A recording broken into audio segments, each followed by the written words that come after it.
খুব সহজেই এই ডুয়েট ভিডিওগুলো এডিটিং করা শিখুন। প্রথমে চলে যাব আমরা গুগল ক্রোম ব্রাউজারে। এখানে সার্চ বারে গিয়ে সার্চ করব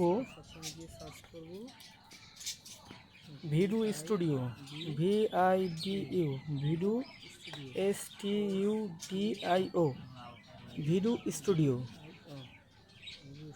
সার্চ করে দেখেন যে এখানে এরকম একটা ইন্টারফেস চলে আসবে। আমরা ক্লিক করব এই ইন্টারফেসে। ক্লিক করার পর দেখেন এরকম একটা ইন্টারফেস চলে আসবে। উপরে ডান পাশে দেখেন 3 লাইন্সের একটা, ওটা ক্লিক করব। ওইখানে চলে যাব, ক্লিক করব ক্রিয়েট এ ভিডিওতে। ক্রিয়েট এ ভিডিওতে ক্লিক করার পর দেখেন এইখানে একটা এরকম ইন্টারফেস চলে আসবে। আমরা এখান থেকে একটা ফটো আপলোড করব। যে ফটোটা দিয়ে আমরা ভিডিও করব সেই ফটোটি আপলোড করব। এই যে গ্যালারিতে নিয়ে আসলো, আমি ফটোটা আগে সিলেক্ট করে রাখছি, এই ফটোটা আমরা সিলেক্ট করে দেব।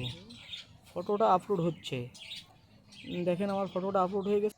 ফটোর নিচে আমরা ওইখানে লিখব যে handshake and hugging us friend.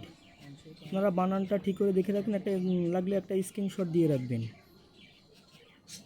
ভিডিওটি ভালো লাগলে অবশ্যই একটি লাইক করবেন ও শেয়ার করে রাখবেন। আমার লেখাটা কমপ্লিট হয়ে গেলে ঠিক একটু নিচে চলে আসব, এখানে ওই ক্রিয়েট অপশনে ক্লিক করে দেব। দেখেন আমার ভিডিওটা আপলোড হয়ে গেছে। দেখেন ওই যে একটা ডাউনলোড চিহ্ন আছে, ওটাকে ডাউনলোড করে নিলে গ্যালারিতে সেভ হয়ে যাবে।